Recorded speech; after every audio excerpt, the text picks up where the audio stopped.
This is your news bulletin from Power 102 Digital. It is Thursday, 7th March, 2024. Good morning, Trinidad and Tobago. This is news to 6 a.m. on News Power Digital. The Cabinet of Trinidad and Tobago received no advice from the Trinidad Tobago Police Service, but got information from the service and acted upon details of the information received. This is the explanation given by Prime Minister Dr. Keith Rowley respecting to adjustments made to the leadership and head of the Strategic Services Limited by the Cabinet. The response given by Dr. Rowley in response to a question from Member of Parliament for Urupooch East, Dr. Rudal Monilal, in the House of Representatives, who wanted to know whether the threat to national security that led to the swift removal of the head of the SSA originated from information and or advice from the TTPS. The 117th report of the Salaries Review Commission, SRC, has been deemed unacceptable by the government and has been sent back to the Salaries Review Commission for revisiting, review, and revision. The government and the Chief Justice have criticized the report due to what has been described as anomalies. This from Minister of Finance Colin Imber in a statement to the House of Representatives yesterday. The government has given the SRC 2 months to review the report and address anomalies in it, failing which the Cabinet will make whatever recommendations it deems appropriate to the salaries of the office holders who fall under the purview of the SRC. These offices include the President, the Prime Minister, judges of the Supreme Court, members of Parliament, including ministers of government, permanent secretaries, and other senior managements in the public service and statutory authorities. Pay increase had been given and recommended to officials and the Prime Minister and put his gross salary higher than that of any other state official. 79-year-old Vissel Richards was found dead in his Valsain Avenue, Valsain home yesterday. Police said around 12:30 p.m. the woman's caregiver arrived at the house and found the front door ajar. She walked in and met the place ransacked, with items tossed around as if someone was searching for something. She then found Richards dead in her bedroom. The caregiver later told officers there were bruises on Richards' wrists, as if she'd been tied up previously, while there were slight bruises on her head. She then contacted the police. Officers from the St. Joseph Police Station arrived and secured the region, or the scene, and they were joined by officers from the Region 2 Homicide Bureau and the Crime Scene Unit. Prime Minister Dr. Keith Rowley said he had not received any requests from families of the 4 divers who died in the Paria diving tragedy in February of 2022. He confirmed once such a request is made, he is willing to meet with the families. Dr. Rowley made clear the commitment, or he made no commitment to reach out to the families or hold any meetings with them. He was asked, given the current financial status of the families and taking into consideration recommendations from the Commission of Inquiry, has the Cabinet given any commitment or approval or consideration to implement the 39 items of the inquiry? Finance Minister Colin Imber has been successful in a defamation case against the Trinidad Express newspaper. He will receive $550,000 in damages from the newspaper. Justice Ricky Rahim made the order on March 6th after finding the paper was reckless when it published a story in November 6, 2016. The Sunday Express article concerned payments by the Housing Development Corporation, HDC, for consultancy services to Bull Trinidad, a company owned by Imber's wife. Imber sued the Express and its reporter, Ragoobarsingh, and was successful. The desalination plant of Trinidad and Tobago is experiencing challenges in producing the contracted 40 million gallons of water per day. This situation is cited by the Salcott due to dry conditions. Once the company is able to return to its contracted amount of water on a daily production basis, production levels will be further increased. Minister of Public Utilities Marvin Gonzalez provided the update in the Parliament yesterday, Wednesday. In news of the region, the Caribbean community is engaging in discussions with various stakeholders in Haiti, where authorities have been forced to impose a curfew and state of emergency as they seek to regain the control of the country following recent security situations that resulted in several inmates being freed by criminal gangs. CARICOM's chairman and Guyana President Dr. Irfanali, in a 1-minute video statement on behalf of the 15-member regional grouping, said CARICOM is been singularly focused on the events unfolding in Haiti in the past few days. And finally, Yulia Navalnaya, the widow of Russian opposition leader Alexei Navalny, has called for an election day protest against President Vladimir Putin. She said part of the protest, people should form long queues at polling stations on March 17th at midday. Ms. Navalnaya's husband died in a Russian penal colony on the 16th of February, and she has blamed Mr. Putin for his death. And that is news to 6 a.m. right here on News Power Digital. We'll have major news coming your way at 7 a.m. Good morning.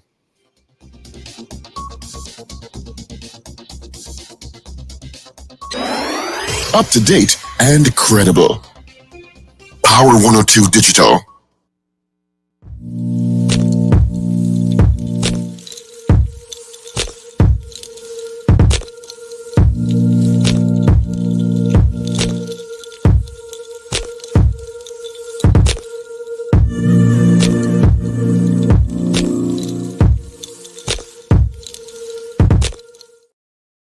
Neighbors, welcome to the Power Breakfast Show on Power 102 Digital. It is 7.5 minutes after the hour of 6 o'clock. Thank you so much for joining us. 1 week into March, it is the 7th day of March. All right, of course, on the show this morning, it's the R Twins. We got Super Paul, Dr. Paul Richards, and of course, we got Super Rich. Play lotto today. Richard Ragoobarsingh. Play lotto. One person won the lotto jackpot of 2.4 million last evening's draw in Tobago. Yeah, in Tobago. So the lotto is now 2 million. But hey, that's still a lot Good morning, of money. Richard. All right, good morning, guys. Good morning, Paul. Good morning, Steve. And Good morning, to our Steve. listeners. So good Play morning, lotto, Steve. people. Play lotto. And good morning to our listeners and viewers, wherever you are across the planet, of course, including right here in Trinidad and Tobago. Yeah, let's say good morning. It's Good Thursday. Yeah, Thursday. Yes, and the Let's say good morning. weekend begins tonight, people, at the second half of midnight. So you should have a smile on your face. You should. Oliver Man Warren, Wendy Ann James, DJ Ray in Tampa, Garcilia. Good morning to you all. Boy Bedesi, Marcia Rock in Orlando, Wayne B in Covington, Georgia, Beefy Smith, Goodwood, Tobago, Beefy. Someone in Tobago is a millionaire this morning. Could it be you? Ray out in West Palm Beach, Florida. Sasha out in London. Carol Guevara. Brent Hackshaw, good morning to you. Josie Richardson. Yen Acham out in Boston. You guys got some serious rain yesterday. And today, you'll get some rain. Gloria Gray, CJ in New York. Rena Budu Jennings. John Keto. Ewart Rajpal. Edmund Aliong. Evans David. Trini in Boston. Good morning to you. GNC Auto Security. Good morning. Sankofa. Dan Raj. What's up? Good morning to you all. 25 degrees at Piaco, 27 at Crown Point. Yeah, so good morning, gentlemen. It's a lot of things that making me go this morning. At Edward Aliong, I am totally on board with you. He says, how can a desalination plant have low water supply? Isn't it taking water from the sea? Yeah. I was a little confused about that too, and it said dry conditions. I wasn't sure. Yeah, but isn't it taking conditions from the sea? Yeah, I was a little confused too, because maybe it's something with the technology that maybe I don't know. I can't understand it. It's a desalination plant. Yeah, but it's that alone says it all. And the article says, well, not the article. The story says due to dry conditions. What does that mean? What, the seas go down? They have less access to seawater? I have no clue.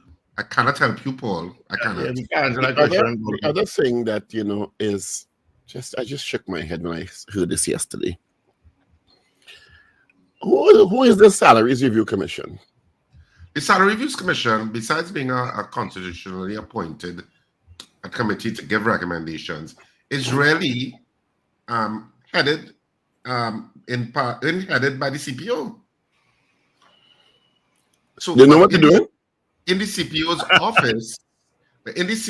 office, there is an SRC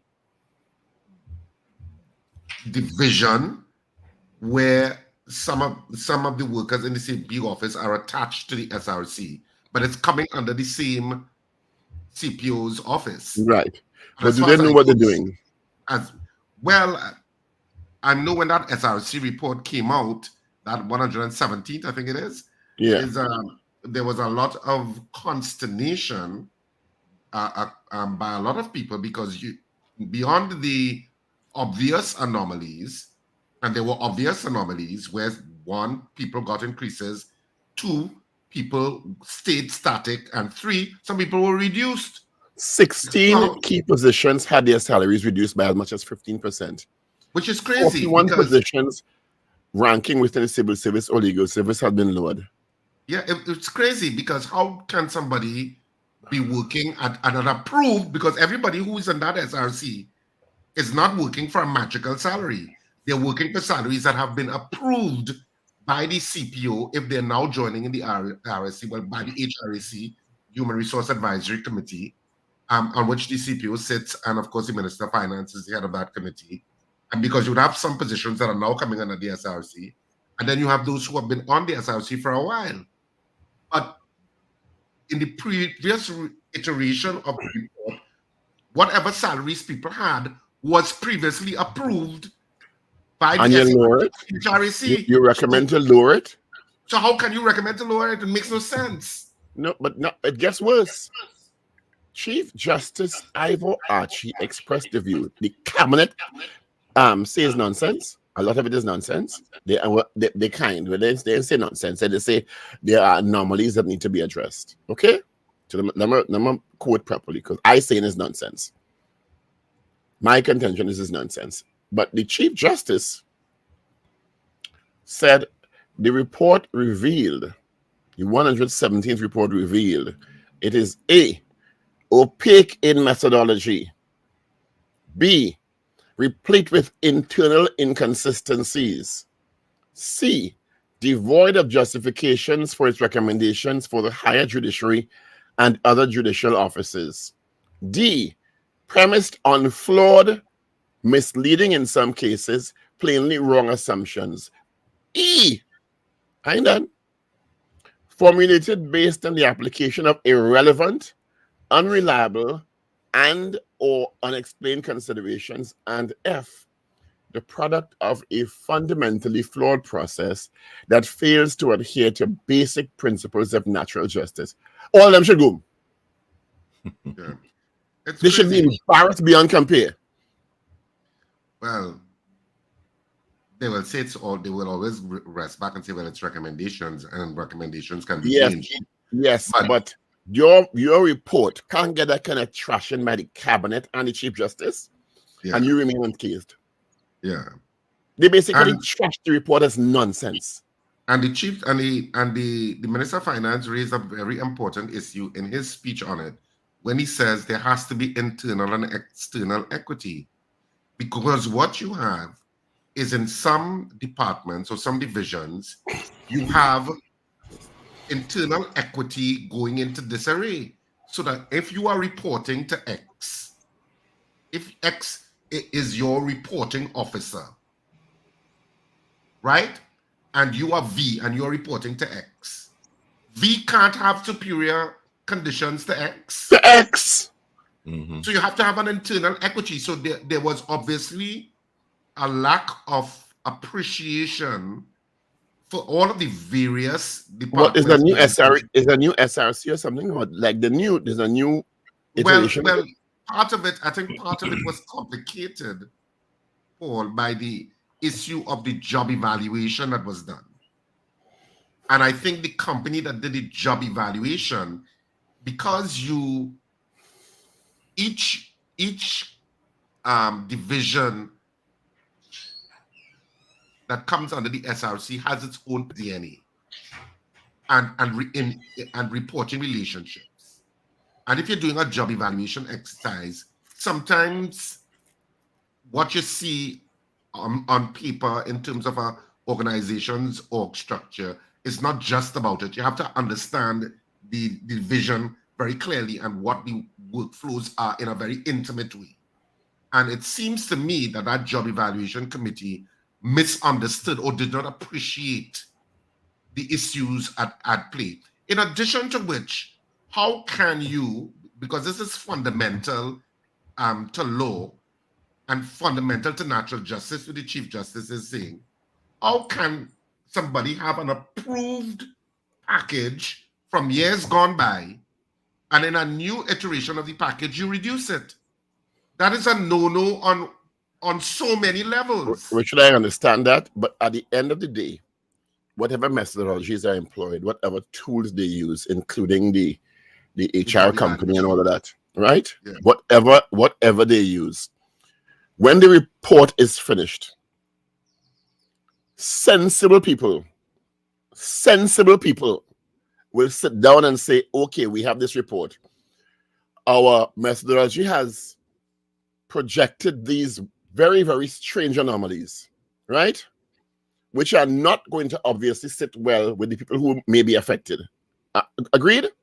Yes. Because it just doesn't make sense.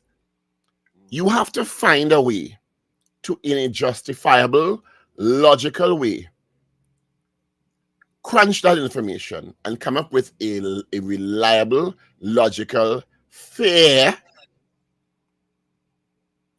way of using the information to come up with your recommendations.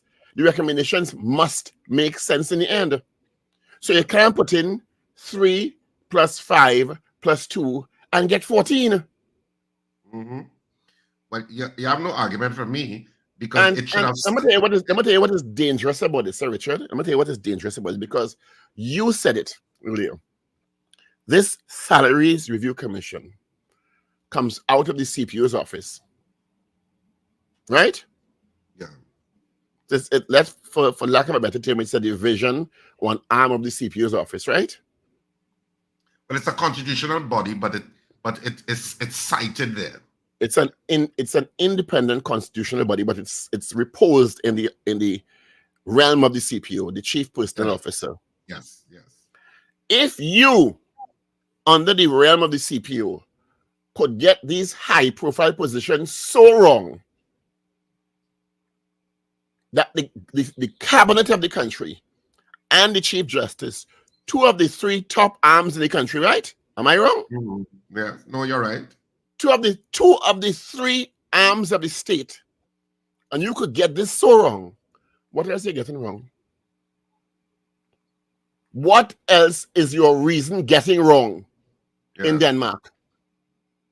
And you have to understand too, Paul, it's not just the positions that come under the judicial and services, which is what the Chief Justices would be complaining about, and well, specifically with judges and masters, etc., and registrars and stuff like that.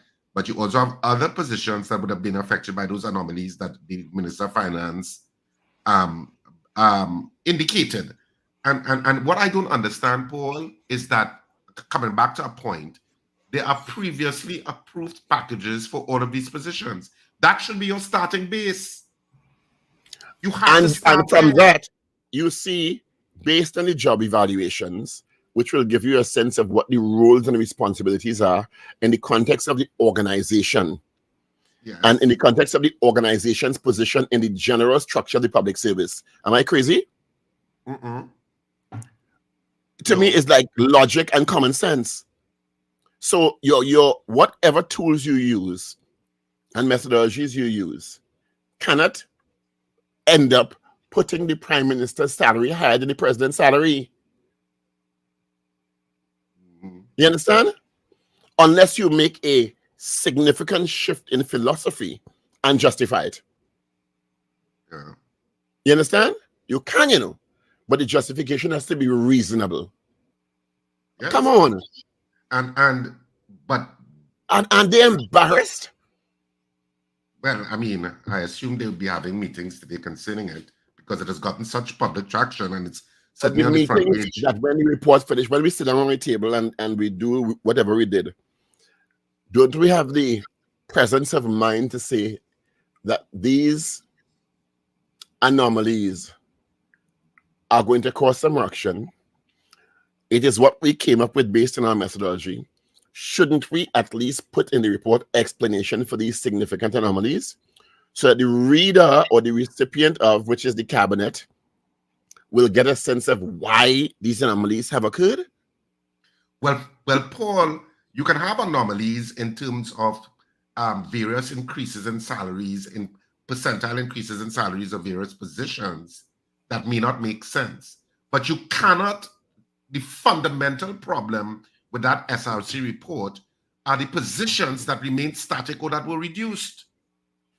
Because you can't have previously approved packages that would have been ventilated and approved by whatever process, whether it be the HRC and they now join the SRC, or by previous SRC reports, and then in a new iteration of the report where you have other positions going up, you reduce them. These were previously approved positions. So a fundamental error that was made, in my opinion, is that you did not use the previously approved salaries and remuneration packages of positions and start that as a base and say this is the 170th. This is the 170th report, which means 14, 15, 16 would have had a particular progression. Yes. You understand? Yes. You can't go back to 110 when you're going from 16 to 17. No. And the terms and conditions contained therein. Red flag. That should have been a red flag immediately. Yeah, Richard, but that is my concern. Why wasn't it red flagged by them before they presented the report? I can't answer that question. It is. I mean, when the Chief Justice and the cabinet sit down and basically trash your report, it brings into question your very credibility and your competence to do the job without a reasonable explanation. There may be an explanation as to why all these things shifted, so you know. But you have to understand that when you do this, if you are saying, well, we have to present what the data presented, right? Let's just use that baseline. So we use a methodology, we use certain tools, and this is what the data presented. And this is the analysis based on that. When you sit down, it has to make sense to you. Otherwise, some people will say you're not fit for the job. So they should accept all that craziness. Well, the Salaries Review Commission says so. No. Yes, Dr. Daryl Dindial is the CPO now. But as Richard said, this is a division that falls under the umbrella of the CPO's office. Yeah. So the CPO may not have had direct input. I don't know. You understand? Because the Salaries Review Commission is an independent body under the Constitution. I'm not surprised by this hoopla, but it should be considered embarrassing by them. And so what you're going to do now, because the cabinet give you 2 months. How often do these these SRC reports come out, Richard? You have a sense? About every 4 years or 5 years. Every 4 years. 4 or 5 years. It's supposed to come out, but I mean, the last one that I know a lot of people reference is the 98th. And because the Minister of Finance referenced that there was a report before that gave 0% increases or something like that in his speech. Who makes up the actual SRC?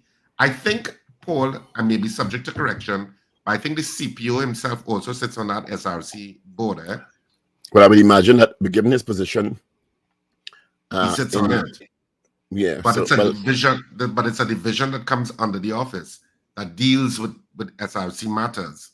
I think it's quite an embarrassing shambles that has occurred here. Yeah, but I mean, you would have had objections, I'm sure, because the SRC is sending a report. There are lesser agencies in terms of that would not know how to complain. If you understand, the Chief Justice can complain. I understand. Mm-hmm. Because the Chief Justice has the ear and has the presence to complain. But I'm sure there are other positions affected that weren't sure, well, how are we going to address this? Let's take a really simple, obvious one, right? A really simple, obvious one. Where we have a hierarchy where the head of the state is the President of the Republic of Trinidad and Tobago, right? Followed by the Prime Minister, followed by the Chief Justice. Agreed? Yeah. Followed by it may be the leader of the opposition and cabinet members with portfolio. It may be that. You understand? In terms of substantive cabinet members, it may be that. So I stand corrected if I'm wrong, and that's the general hierarchy. There has been a convention. It may not be a rule, it may not be a law. In any organization, the person with the top position generally gets convention, the top remuneration. You understand? In some countries, it's different. Yeah, I'm not saying it's not different in some countries.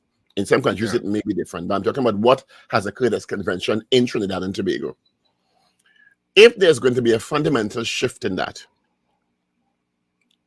don't you think that deserves a palpable explanation? Is it that the role of the president has been expanded so that the analysis of the job of the president now supersedes that of the prime minister in terms of remuneration package being justified as more? You understand? Yeah. It has to make sense. But you must. And don't you think when you do that, you should put an explanation in there that is palpable, because you know it's going to cause some sort of remonstration. That's the point, Paul. You must know it's going to cause an issue. From the time or is it that you think, well, you know what? Prime Minister go like this, so we ain't going to push back because he's the prime minister and he has the executive power in the country. It is not the person who's holding the office, it's the office. But from the time you decrease people or remain people static in a report that's also giving other divisions increases, you're going to have a problem. Yep. Because those positions are occupied by people who have confirmed packages. From the time you reduce a package, you're in problems. From a legal perspective, you are in problems. Finbar, I agree with you. And I think the response of the cabinet and the response of the Chief Justice to this underscores a particular level of responsibility, you understand, which must be commended. Yeah. Not because I stood to benefit, that I will have to accept the nonsense. You understand? And I think that's a very good point, that the cabinet acted very responsibly here. And that must be commended.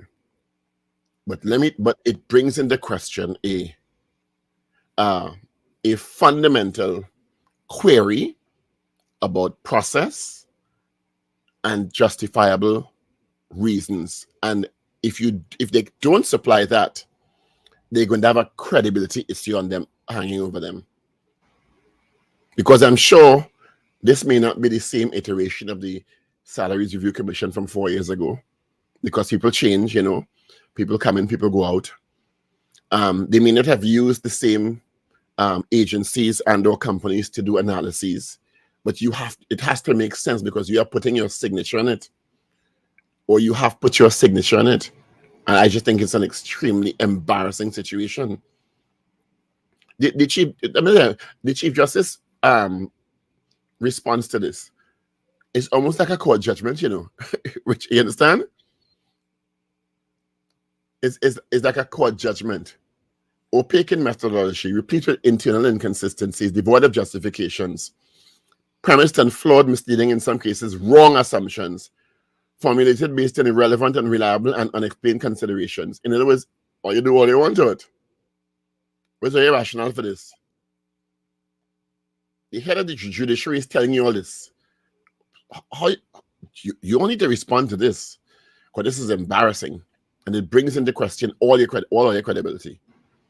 All. And then the Minister of Finance, on behalf of the cabinet, saying they use the kind word of anomalies, because I guess they don't want to be accused of getting involved, you understand, as the cabinet and a political agent or political agents in slamming them. But they use a very, very diplomatic word of anomalies.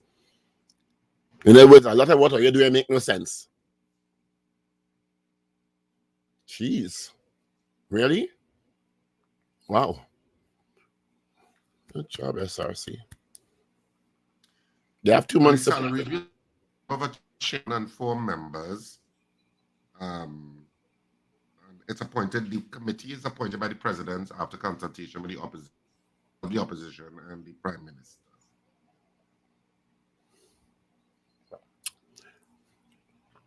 Did you also see the front page of the Guardian this morning? I did. Is that yes? Yeah.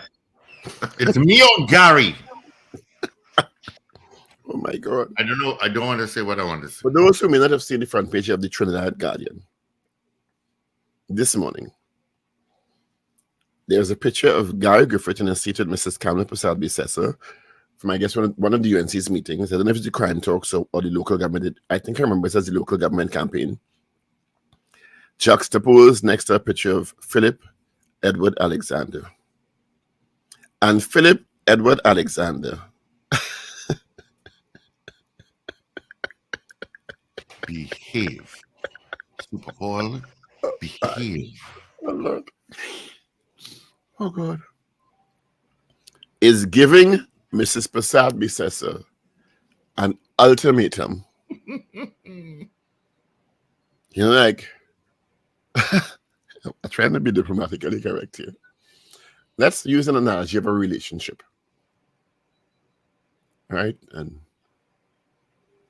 a very attractive woman has two suitors. Right? And the two of them are in deep interest in having a close relationship with the woman. And this is an analogy. This is not, right? This is a euphemism. And the woman recently told one, you need to pull your weight in this marriage, you know. You come in this marriage, this relationship to do nothing. And the other one, who seemingly didn't have much regard for the woman, many, up to recently, before he dropped out of the scene, has come back on the scene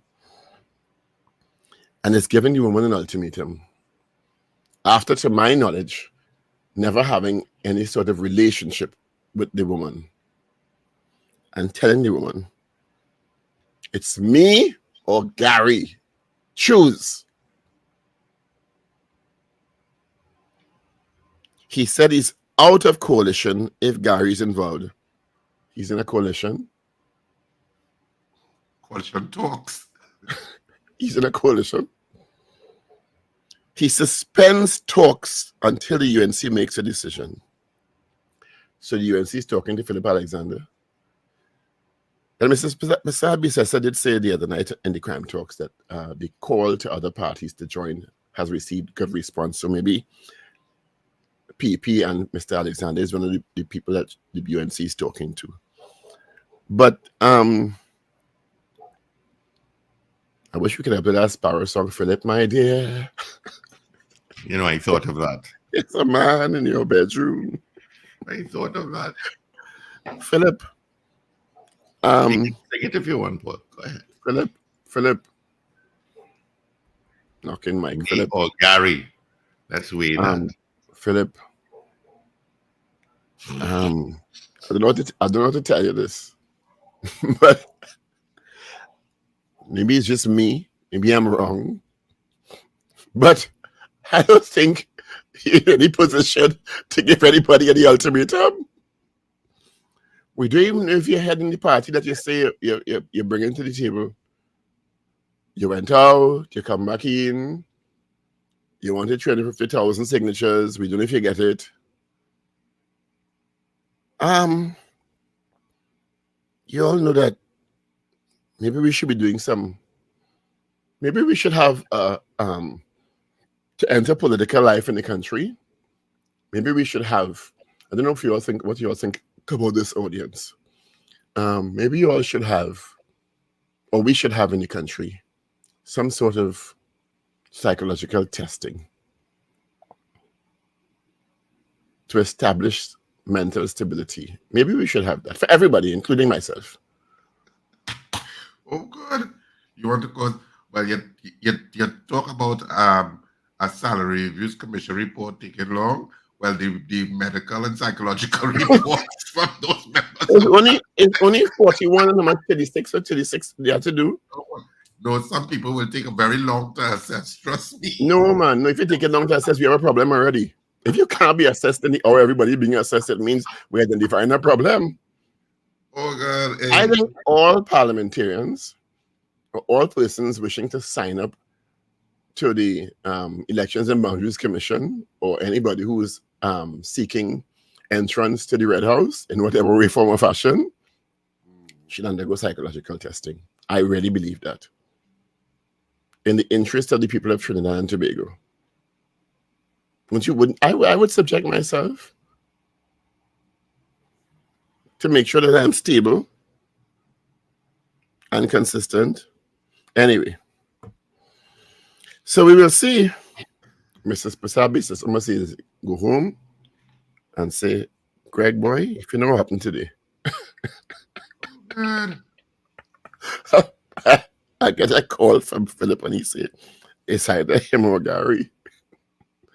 Choose. Tough choice. This is not even a week after people still ain't get over the fact that Philip said he's offering the PP to join the UNC. Yeah? We ain't get over that yet. The optics of all of this just makes independent voters shake their heads. And they'll be like, which I think more than that. It'll be like, I think your assessment is very benign. I think actually it's worse than that. I think these situations are forming assessments in people's minds as to whether they want this kind of instability and seeming, I don't want to use unkind terms. I try not to use unkind terms. You know, I don't think anybody with a rational mind looking at this saying, yeah, I want that. Yeah. I want that. That could run the country. You understand? Yeah. Nobody with a rational mind is looking at this and saying, and I'm not talking about Mrs. Pasabi since the UNC here. I'm talking about the other actors. You understand?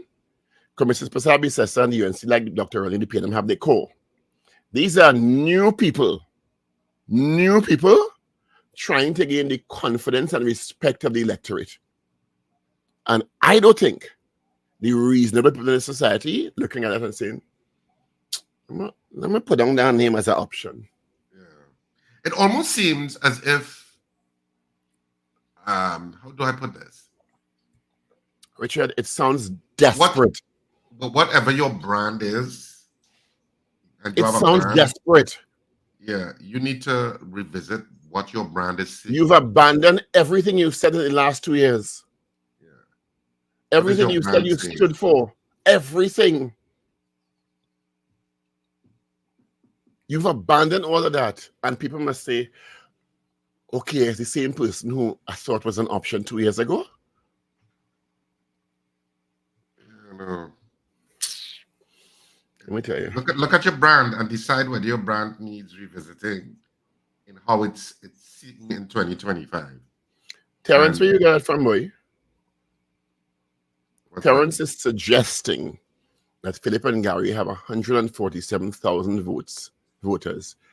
Philip, where you get that? Where? When them voters? Evidence of that is? I think the larger point you're making there is that they don't have a core. A loyal core. You don't have a loyal core as yet. They have no evidence of a core, full stop. Of a loyal core. And you need to build from that. No, don't add the word loyal. You add in the word loyal. Loyal suggests there was something that moved out. Well, okay, that you don't have a core at all yet.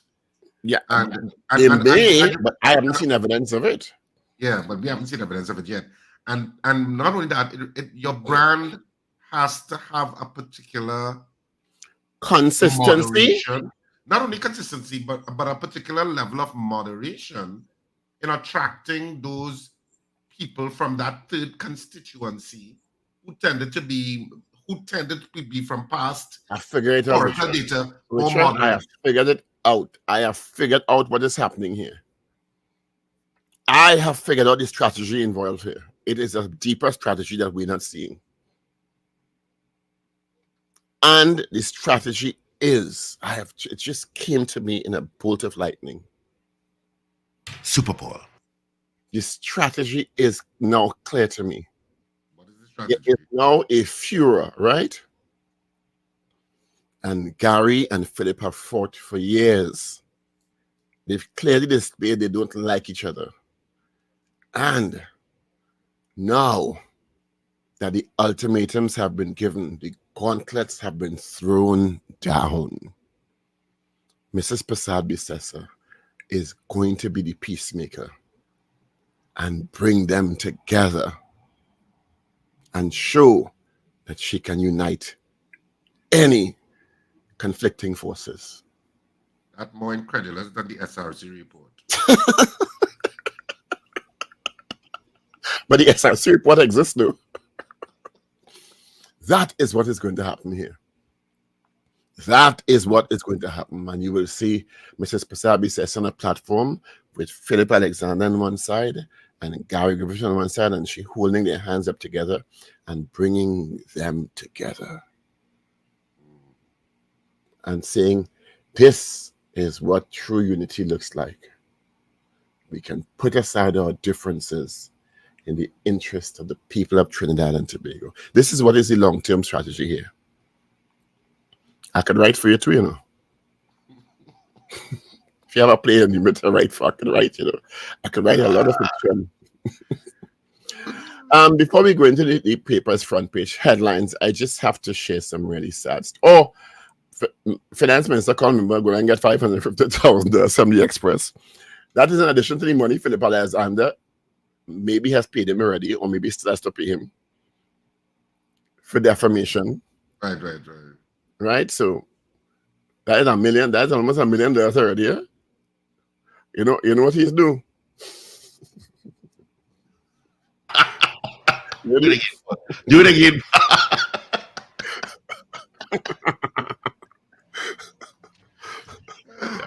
Good for him. And the sad piece of news this morning, and it's really, really, really sad, and I don't know why.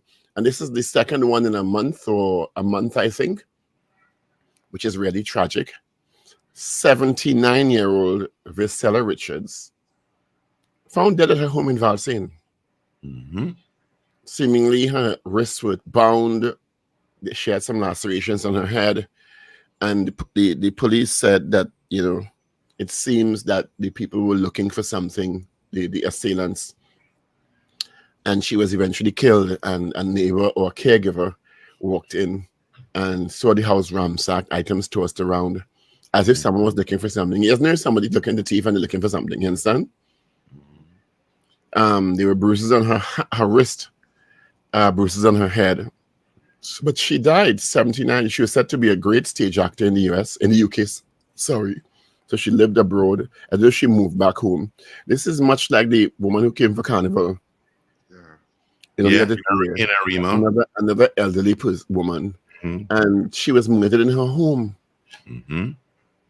It makes, incidents like this, beyond all the crime that's already occurring in the Trinidad and Tobago sphere, incidents like this make a lot of Trinidadians and Tobagonians in the diaspora rethink coming back home. Because many of them want to come back home. Mm-hmm. When they retire and stuff, many of them of course, home is home. Home is home. And it makes them rethink it. But you want to live in the cool, but additionally, that is one. That's Valsayn. Two, the chairman of West Shore, Mr. Swede, home invasion night before. After 2 o'clock in the morning. It's so sad that you work your whole life. Yeah, opened his eyes to see 3 men with weapons over him. Beat him up. Ransacked, stole his car. Don't we found the car by way of family planning in Port of Spain. A drive-by shooting. Yeah. I know him. A drive-by shooting on the off-ramp to get into Barataria westbound yesterday. I tell you, a drive-by shooting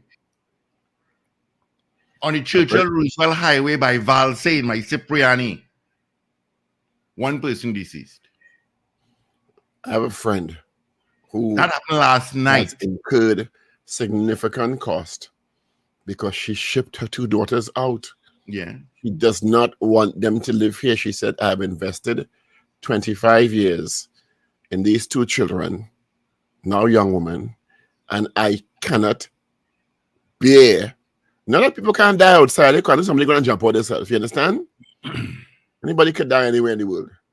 Yeah. But she cannot bear the thought of her daughters going out for entertainment because the young one is 24, one is 21. And one is a national scholarship winner. And she paid back the money so the child the young woman don't have to come back here. She said she ain't able. She said her heart can't take it. She know her heart can't take it. She said she can stay and fight it. I mean, you work your whole life. You sacrifice, you save, you invest, and you come back and this is your fate? This is how you end? Rotten. Nah, man. Nah. Rotten. And we are not going to hear any updates on this. Well, to be fair, I'm hearing more and more the police are apprehending people. I don't know how prosecutable the evidence is to hold them, or you understand, or to secure successful prosecutions if they are indeed the people perpetrating the crimes. But I'm hearing more and more the police are finding people in relatively quick time. So that's good news. Let's see what update they will give us on these incidents. And it's important to have updates on these. Yeah. Because they become major news items, and a lot of the times they go into this blurry past after a few days, and we just never know whatever happened. Whether anybody is captured, whether anybody is held accountable, whether this is a planned group doing this, was this an individual situation? What happened? We get nothing. And getting something is what builds confidence. But anyway, let me go into the newspapers. I do have papers this morning. So I can start. And I'll start with the Daily Express. Today is Thursday, March 7th, 2024. And the major headline, Archie upset. Chief Justice writes PM on Salaries Review Commission report. That's the main headline. Subheadlines, woman 79 found murdered in Valsane home, and cops probe baby's death. All of this is on the front page of the Trinidad and Tobago Guardian. Did you hear the story about that baby? Sorry, Daily Express. Sorry. Did you hear the sad story about that baby? We'll talk about it after 7. Yeah. Go ahead, please, Richard. Right, and on the back page of the Daily Express, heartbreak. TNT Divas fall short in 5-run defeat to Barbados women in Super 50. And Prince on the offensive, Fredericks and Waldron in Carifta 67. All of that is on the back page of the Daily Express. Moving on to the Newsday for today. The Newsday, what headline did the Newsday go with? Government rejects SRC's proposed hike for MPs. No pay rise for Prime Minister. Well, I think that headline is a little misleading. I think it wasn't just about pay hikes. It was more substantive in terms of the anomalies that were picked up in the report. Grief-stricken, the main picture is that of the baby story. Radha Dudnath comforts her daughter-in-law, Roshani Ramarahal, after her 3-month-old baby daughter, Amy Rihanna Dudnath, was taken to hospital with an injury to the head and later died on Wednesday. The family was at their Bunsey Trace Penal home. That's also on the front page. 3-month-old baby dies in Siparia. And on the back page of the Newsday, Barbados grab 8-run win in round 2 of Super 50 as Red Force Divas lose again. And Dominic Starr on day 2 of Milo Games. All of that's on the back page of the Newsday. Now to the Trinidad and Tobago Guardian for today. The front page. It's me or Gary is the headline. Philip gives Kamala ultimatum. She says he's out of coalition if Griffith's involved. Suspend talks until UNC makes decision. Cabinet calls for review of SRC pay hike report. That's like me walking up to Carrie Ann, Steve wife, and saying Carrie Ann is me or Steve. and the main picture is that of Philip Alexander, Gary Griffith, and Cameron Prasad. Says cops probe death of 2-month-old baby. One paper is saying 3 months. This is saying 2. On the back page of the Trinidad and Tobago Guardian, 67 athletes for Carifta Games. And that's it. That's it for the 3 dailies this morning. So now you know what the main stories are in TNT on this Thursday morning. Steve? All right. Well, let's get the results of our morning poll. Of course, we asked you yesterday on our poll. Do you agree with a regional opposition caucus to deal with issues in the region? That was our poll yesterday, and the results are in. 60%, 60, says yes. Well, they said yes. Yeah. All right, this is my suggested question this morning, because this is what we talk about a lot this morning. So our poll this morning, do you think the Salaries Review Commission owes the population an explanation for the flawed 117th report? That's our poll this morning. What says you? 222-TALK, 222-8255. North Americans, 866-525-1099. People on the web and the app and our streaming platforms, LinkedIn, Insta Live, Facebook, YouTube. You can send your messages, your votes via the messaging platforms on those respective. I feel like going quite for the for interview tomorrow. I won't be here for that. Respective platforms. And of course, you can also WhatsApp us at 868-318-1021. Of course, this is the main story on 2 of the dailies this morning. Well, all newspapers have it on the front page. The SRC report and cabinet saying, no, it needs to go back. There were too many anomalies. So do you think that the SRC, the Salaries Review Commission, owes the population an explanation for the flawed 117th report? That's our poll this morning. What says you? All right. Jaron Joseph says yes, they do. Boy Bidesi says yes. Wayne B says yes.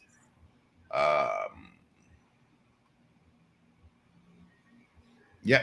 222-8255 North Americans, toll free. And of course, your clocks go forward on Sunday. So you'll be the same time with us. Thank you.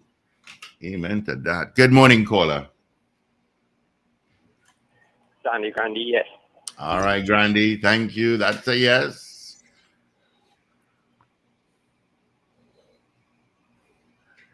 All right. Do you think the Salaries Review Commission, the SRC, owes the population an explanation for the flawed 117th report?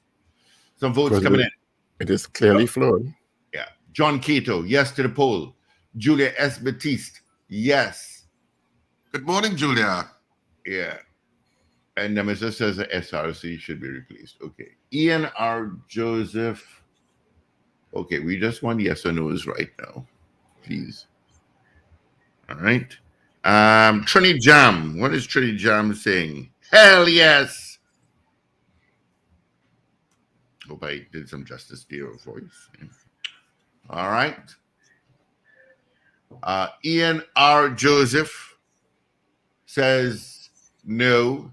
Marcia Rock, yes to the poll. Let's see. Lorna, morning, Lorna. Indy, Kali, yes, of course. Thank you. We have Val. Good morning, Val. Yes. And submit the resignation. Okay, Val. Good morning, Tobago. 89,700 visitors came to Tobago between November 11th, 2023. Well, I don't see another date, so I don't even know what time period it is. It's good news. Good morning, caller. Good morning, no. Radio, no. Thank you. Carol Guevara, absolutely. Michael Robinson, yes. Royalty Forever, yes to the poll. Nemesis, no. Josie Richardson, yes. CJ from New York, yes. Anthony Miguel, yes. Let's see. Eve out in Chicagowanus.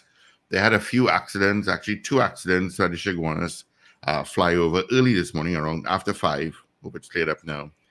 Eve out in Chicagowanus says yes. Do you think the Salaries Review Commission, the SRC, owes the population an explanation for the flawed 117th report? Yes or no? Did you give Carol Guevara, Michael Robinson, all of those votes? Yep. Huh? Yep, and yep. CJ from New York, Anthony Miguel. Yep. I feel like one of those So our poll this morning, there's do you some- think the Salaries Review Commission owes the population an explanation for the flawed 117 report? That's our poll this morning. As I said, it's a trending story. It's on the front page of 2. Well, all the dailies have it on as a front page story. 2, it's their main story. So what says you? Do you think the SRC owes the population an explanation for the flawed 117th report? Yes or no? Slick money grip. 828255, North Americans 866-525-1099. Yes, Steve. Slick money grip. Yes. Andre. Yes. Oh, Adrian Koto says yes. Guy Small, yes. Ish out in Malik, yes.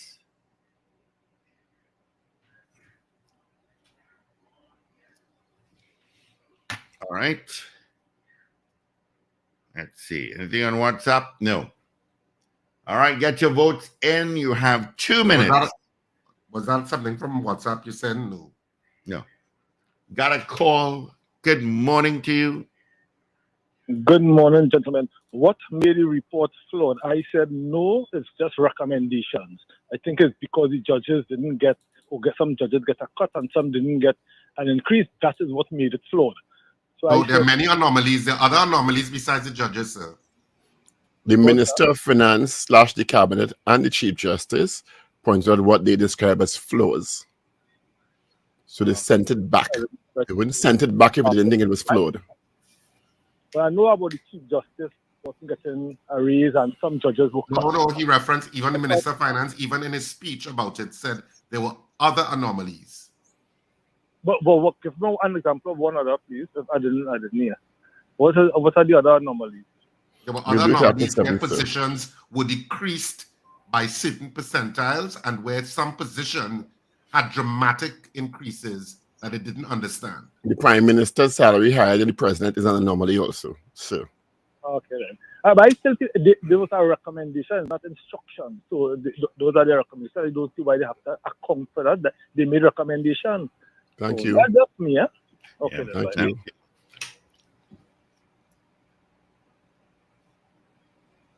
Guy Small says no. You did Show put and Guy could. Small. You didn't say ish. I Malik did. said yes. You did? Mhm. So you did Guy Small already then? Mhm. Guy Small said no. Yep. Shoe and Kurt, yes. I don't know that the report, the recommendations came out of flawed methodologies according to the Chief Justice and the anomalies identified by the Minister of Finance on behalf of the Cabinet. I don't know that you could not call that flawed. All right. You just have a couple of seconds, literally, before Evie comes in with our major news to 7 o'clock. Can we just get it right? Jeez. I won't say a word there.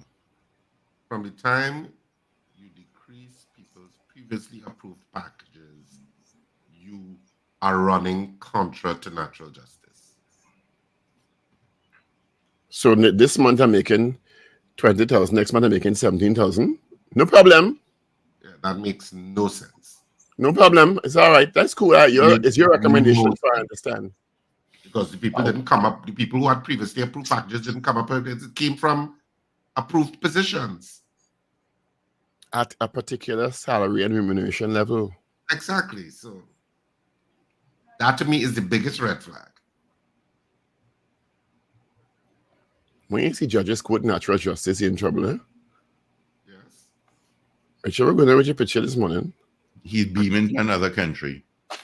You see, I think the transporter malfunctioning. Yeah. I think They're so. beaming you up. And you know. I've been teleported. I think the teleporter come on, you didn't know. So you're I know what it is. I know you're what going it is. between phases. I know what it is. See? Right. Okay. It's Oh, back. there he goes.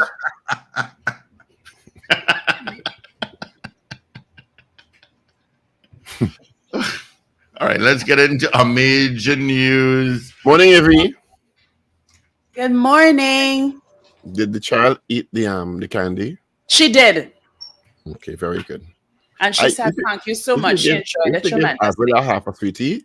So everybody has to know my business, boy. A bag for her daughter. Say, eat it now. You're not a bad mother if you eat it, you know. Just eat it. Jeez. People don't know what we have to go with Evie here. People don't know. All right, let's get into our major news. As you can hear, Evie is in. This is your news bulletin from Power 102 Digital. Information from the TTPS led to adjustments to SSA leadership, according to the Prime Minister. Parliament told SSA doing its job in spite of recent changes at the top. The 117th report of the Salaries Review Commission deemed unacceptable by the government and sent back for revisiting. CARICOM says it remains engaged in Haiti's situation, and Alexei Navalny, widow, urges Russians to protest on Election Day. Details in a moment.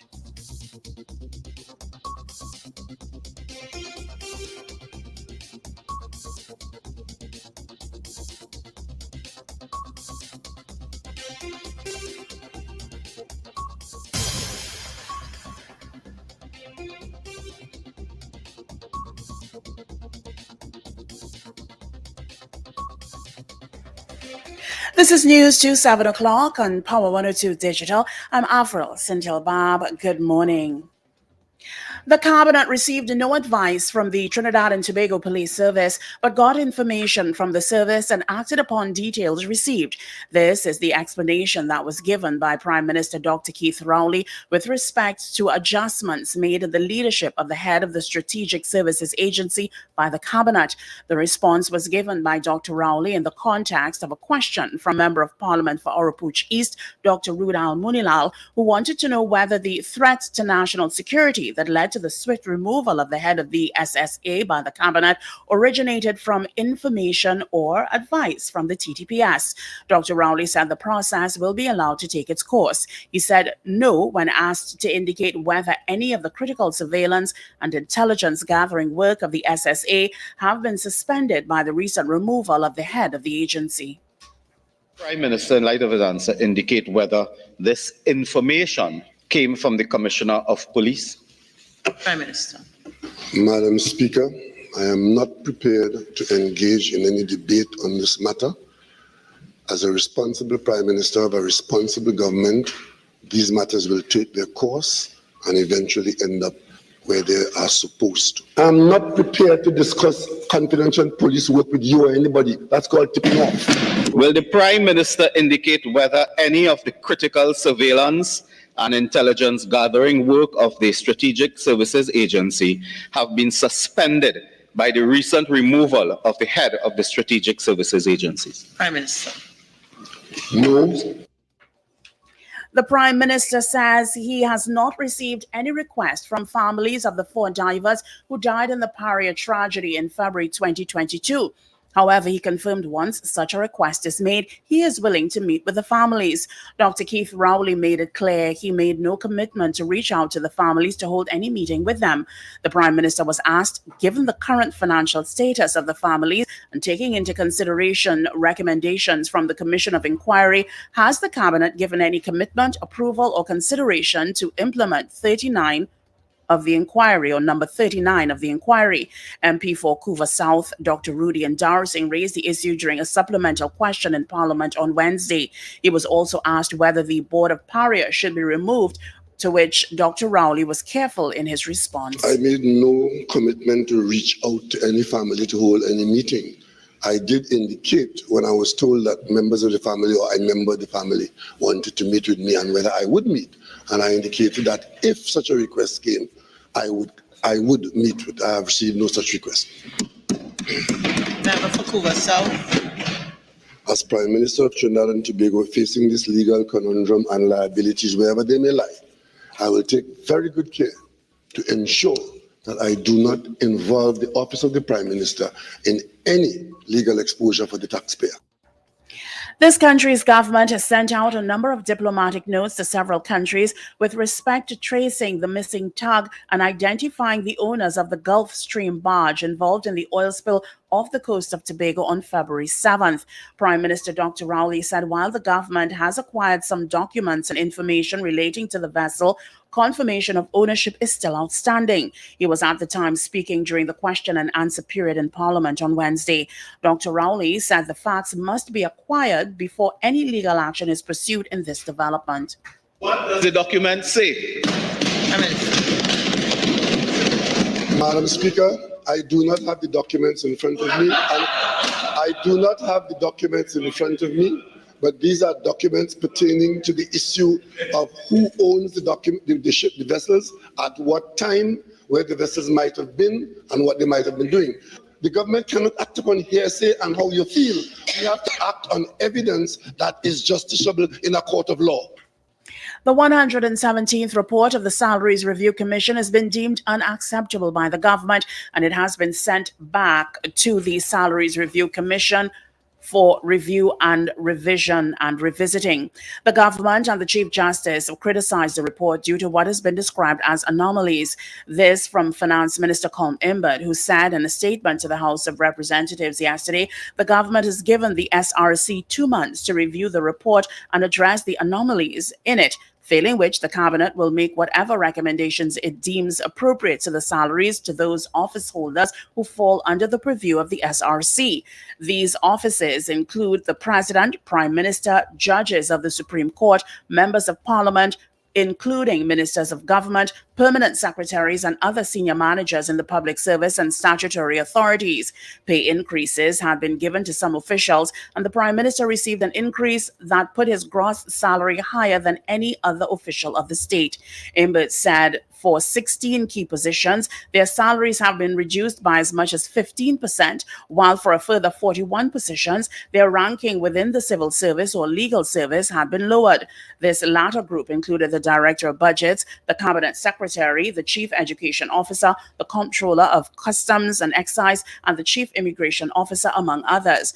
However, the judges in the 117th report received 0% increase in their salaries and allowances, which continue to remain free from any payment of tax. The report had been tabled in the Parliament on February 16th. Imbert said in a letter to the Prime Minister dated February 27th, Chief Justice Ivor Archie expressed the view that the judiciary's consideration of the 117th report revealed that it was opaque in its methodology, replete with internal inconsistencies, devoid of justifications for its recommendations for the higher judiciary and other judicial offices, premised on flawed, misleading, and in some cases plainly wrong assumptions, formulated based on the application of irrelevant, unreliable, and or unexplained considerations, and the product of a fundamentally flawed process that fails to adhere to basic principles of natural justice. Car wash businesses are being closely monitored, especially this dry season, to ensure they comply with the laws relating to conservation of water. Chief Executive Officer, Acting Chief Executive Officer of the Water and Sewerage Authority, Kelvin Romain, explained that these establishments should be regulated. He said establishments are being visited to ensure compliance to rules which govern their operations. He commended car washes which are using barrels and buckets to serve customers who come to get their vehicles cleaned. Those car washes, it's supposed to be regulated. If it is that they are unregulated, we are actually visiting some of the car washes, and what we have found is that the car washes now, they fill barrels and they use buckets to wash their vehicles, which I would want to encourage. But the car wash businesses should be metered and regulated, and we are monitoring that as well. Yeah, there will be a contravention of the act, and it will have taken effect from early this morning. 79-year-old Vasala Richards was found dead at her Valsane home yesterday. Police said around 12:30 p.m. the woman's caregiver arrived at the house and found the front door ajar. She walked in and met the place ransacked with items tossed around as if someone had been searching for something. She then found Richards dead in her bedroom. The caregiver later told police there were bruises on Richards' wrists as if she had been tied up previously, while there were slight bruises to her head. She then contacted the police. Officers from the St. Joseph Police Station arrived and secured the scene, following which they were joined by officers from the Region 2 Homicide Bureau and the Crime Scene Unit.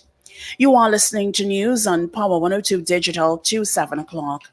The Caribbean community says it's engaged in discussions with various stakeholders in Haiti, where the authorities have been forced to impose a curfew and state of emergency as they seek to regain control of the country following recent security situations that resulted in several inmates being freed by criminal gangs. CARICOM chairman and Guyana's president, Dr. Irfan Ali, in a 1-minute video statement on behalf of the 15-member regional grouping, said CARICOM has been singularly focused on the events unfolding in Haiti over the last few days. Yulia Navalny, the widow of Russian opposition leader Alexei Navalny, has called for an election day protest against President Vladimir Putin. As part of the protest, people should form long queues at polling stations on March 17th at midday, Ms. Navalny said. Ms. Navalny's husband died suddenly at a Russian penal colony on 16th February. She's blamed Mr. Putin for his death. Her call for a polling day protest has been dubbed Midday Against Putin. Well, finally, here is weather news for the period today until midnight. Trinidad and Tobago, mostly fair and breezy conditions will likely be interrupted by a few cloudy periods with isolated showers, especially near hilly areas. Mostly fair night despite few isolated showers. Look out for a forecast maximum temperature of 32 degrees Celsius, both at Piarco International Airport and Crown Point in Tobago. Currently, it's 26 degrees Celsius at Piarco and 27 at Crown Point. Recapping your headlines to 7 o'clock, information from the TTPS led to adjustments to SSA leadership, according to the Prime Minister. Parliament told SSA doing its work in spite of recent changes at the top. The 117th report of the Salaries Review Commission deemed unacceptable by government and sent back for revisiting. CARICOM says it remains engaged in Haiti's situation, and Alexei Navalny, widow, urges Russians to protest on Election Day. I'm Avril Sendelbab. That was news to 7 o'clock on Power 102 Digital. There's more news coming up in detail at 12 noon and an update at 8 o'clock this morning. For more details, log on to power102fm.com. Up to date and credible. Power 102 Digital. Alrighty, thank you so much, Avril, for our major news. You can join her again. Come at 8 o'clock. Yep, we'll hear from Evie again at 8 for our news brief. All right, quickly, let's see what's happening on the highways and the byways. San Fernando, Na Prima Mayara Road from highway to bypass. You got some traffic there heading north on the Solo.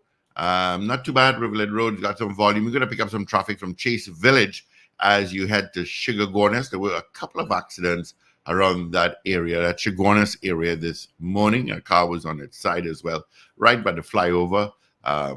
So that's creating some traffic from Charlieville towards the interchange. Santa Rosa on the highway, eastbound. You've got another accident there. Okay. Piarco to Yui, Valsina, Port of Spain, Eastern Main Road, usual spots. Marval, Dago, Lady Young Road. As you reach the walkover, you got some traffic. All right. So that's a quick one for you. All right, gentlemen, let's see what else we've got here. We've got Beauty Culture saying yes to the poll. Good morning, Beauty Culture. And that's it, really. That's it for our poll. All right, where's Richie Rich and Super Poll? What were the last few votes you just gave them? The only one I gave you was Beauty Culture saying yes. All right, so our poll this morning was, do you think the Salaries Review Commission owes the population an explanation for the flawed 117th report? We had 29 people voting on the poll this morning in the allotted time, and of the 29 people, 25 of you said yes. You do think that it owes the population an explanation for a flawed report, and 4 of you said no. So, of course, you can continue to vote on this poll throughout the day, through all programming, and we'll give you the final results come tomorrow. Richard, your level is fluctuating a bit. Anyway. I didn't even pick up the results of the poll. You didn't? No. Are you hearing me any better now? Oh, yeah, definitely. Yeah, well, the results of the poll, 25 people said yes and 4 people said no. Okay. So you can continue to vote on the poll throughout the day, through all programming, and we'll give you the final results tomorrow morning, which will be Friday. And Sexy San Fernando also says yes to the poll. That just snuck in. So that's it. Yeah.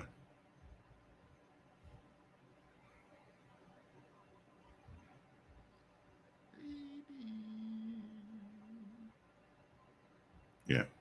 All right. So we'll take some of the calls. 17 minutes after the hour of 7 o'clock. And yes, as we said earlier, and just before the news, the U.S. go back to daylight, well, go forward to daylight saving time on Sunday. All right. So folks like Ray, Marcia Rock, and DJ Ray, and so on, and Wayne B can now listen and watch us at the same time. You don't have to get up an hour earlier. Yep. Of course, I just want to remind people that theater is on this weekend. Love is a Walk is on at SAPA, the Southern Academy for the Performing Arts in San Fernando. San Fernando, we coming down this weekend, Saturday at 8:30 and Sunday at 6:30. I know tickets are already selling at the SAPA box office, and I know at all of the outlets in San Fernando and at Creme Fraiche in Chagonas, many tickets have already been sold. From my reports that I received yesterday. But tickets are available at the SAPA box office from 12 noon to 6 p.m. daily.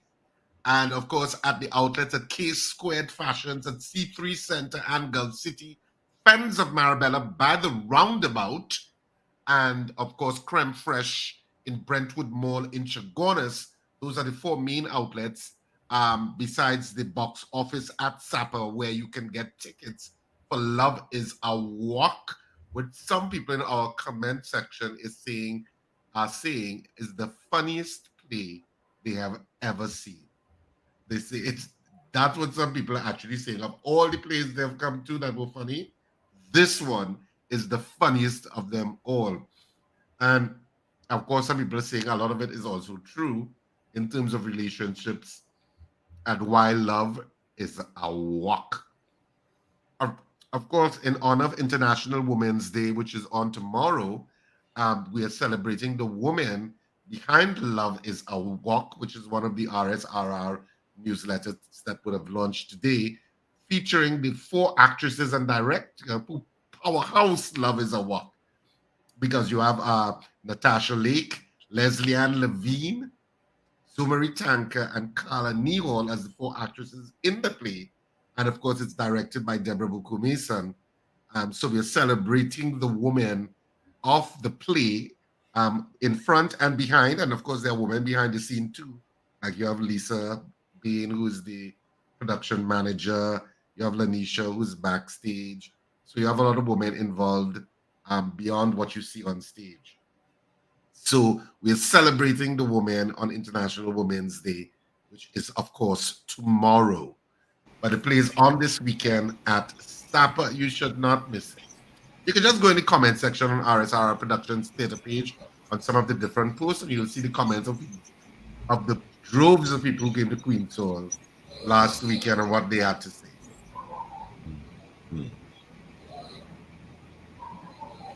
But we are taking your calls at this point. 222-TALK, 222-8255. North Americans, 866-525-1099. And because, of course, also read some of your comments.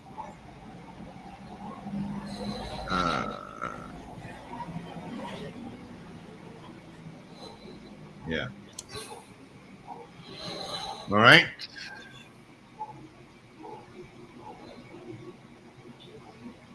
Slick money grip. Oh Lord. And let's So go. so we're taking some of your calls, 222 talk, 222-8255, and North Americans 866-525-1099. Good morning. Hey, morning, guys. Morning. I'm surprised you all are now talking about this SRC report because when it first came out, my friend and I was having this conversation and we were saying, this is utter rubbish, right? But I'm glad that somebody is talking about it because as a layman, I don't consider myself to be in nowhere in the capacity to work out these figures and do our SRC report. But as a layman, I saw that report and I was like, this is utter madness. Who came up with these increases and these rates for the prime minister and the president, and who did this? And I said then when it first came out that this board, whoever did this, needs to be fired, right? Or reassigned or something like that. This was whoever did that, total incompetence. And I'm glad that the Chief Justice made such a scathing review of the whole thing. All right. All right. Thank you, caller. Right. 222-8255. Toll free North Americans 866-525-1099. Yep. I mean, I could give you some perspective of what actually the Chief Justice would have said. I know at some point you wanted to talk about the baby's death, Paul. Really tragic circumstances. I don't know. Sometimes I wonder what you are loud. Sorry. And you turn it down. Sometimes I wonder about people who have children. Good morning, caller. Yeah, morning, Board Chair Steve. Good morning, Mr. Patrick. Morning, Mr. Patrick. Yesterday when we were having the conversation with the WASA CEO, he was talking about the desalination plan. In some former conversation before some time back, they said this desalination plan costing the government too much money. Now, I hear you talking about that about the next desalination plan. What do you think about that? Because WASA buying water from the desalination plant, Yeah, the desalination, WASA has a contract with the desalination plant to supply 40 million, is it gallons a day? Let me see. But they say they're not meeting that benchmark right now. And if you get no water and you have to pay, they say that monthly or a quarterly, one set of money, where is the sensible in the next desalination plan? So I trying to understand the maths and the economics and everything they're doing. Now the review committee, salary review committee, they're supposed to resign, man. Commissioner. And explanation, they're supposed to resign because if it's a serious thing like that, you make all that flawed. Something wrong with that, boy. Somebody said I think they need to be given the opportunity to explain themselves. Well, they will explain it about when they don't resign because competency not at work yet. All right. All right. Thanks, Mr. Patrick. All the best to you. 222-8255, toll-free North Americans, 866-525-1099. We are taking some of your calls on this Thursday, the 7th day of March. 1 week already has gone. Yeah. Just moving. So some of the thing on that SRC report, unacceptable. That is the position taken by the government in respect of the 117 report of the Salary Reviews Commission. The government and the Chief Justice have criticized the report and And based on this, the cabinet decided to send back the report to the Salary Reviews Commission for revisiting, review, and revision. The 3 R's: revision, review, and revisiting. This is what, of course, the Minister of Finance would have said. He said there were several anomalies. He said for 16 key positions, their salaries had been reduced by as much as 15%, while a further 41 positions, their ranking within the civil service or legal service had been lowered. This latter group included the Director of Budgets, the Cabinet Secretary, for the caller who wanted to know if it was only judicial, and no, it's not, the Chief Education Officer, the Comptroller of Customs and Excise, and the Chief Immigration Officer, among others. Imber said other anomalies included that the salary of the Registrar of the Industrial Court, an administrative position, would be higher than that of an industrial court judge, a quasi-judicial decision-making position. Further, some positions have enjoyed surprising increases, such as the Leader of the Opposition, whose salary has been increased by 60%, the Court Executive Administrator, whose salary has been increased by 30%, the Registrar of the Industrial Court, whose salary was increased by 29%, the Chairman of a regional corporation, whose salary had been increased by 40%, and the Chairman of the Public Service Commission, whose part-time salary had increased by 41%. This is in addition to increased allowances that have pushed the increase in the total compensation package associated with these particular positions to as much as 42%. It said some positions have been given new allowances, such as the Chief Personnel Officer, the Chief of Defense Force, the Commissioner of Police, and the Commissioner of Prisons, who now enjoy either a professional allowance or service allowance, and the PS to the Prime Minister, who will now get a service allowance if the recommendations of the SRC were accepted. He noted that according to the SRC's recommendation, other officers, such as the Clerk of the Tobago House of Assembly and the Clerk of the Senate, will now get a housing allowance.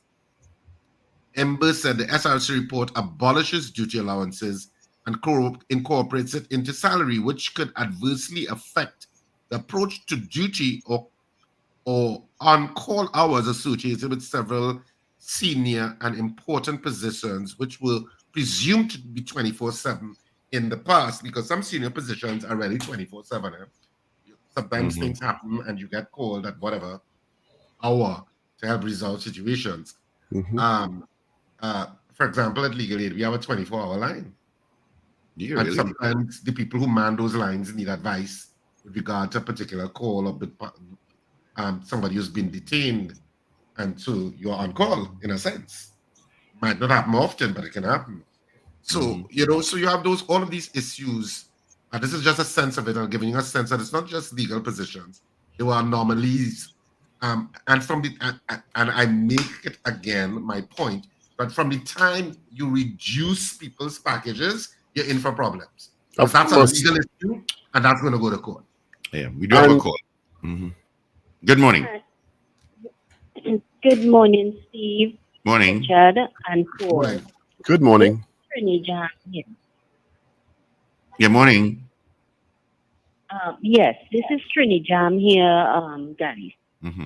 Steve, are you all only dealing with the Salary Review Commission this morning, or can I highlight something else? Okay, what do you want to highlight? Let's hear. Okay, it pertains to someone very close to me who had an experience last week. The person, I wouldn't call names, I will just talk general. The person had an interview for a position in Arima Hospital, Arima. The person went, had the interview, and it was done well, and the papers were done already for the person to be hired. He signed and he started working. He worked until 1 o'clock that day, only to get a call from the operation manager who hired him to tell him that she is so sorry that he would not be able to keep him on the job because the regional manager just called her and told her she has her people. So the person had to leave. Is this something that happens? That's very unusual. Right? If the facts you have relayed are correct and everything that's being considered has been relayed to us, it's unusual. It's very unusual.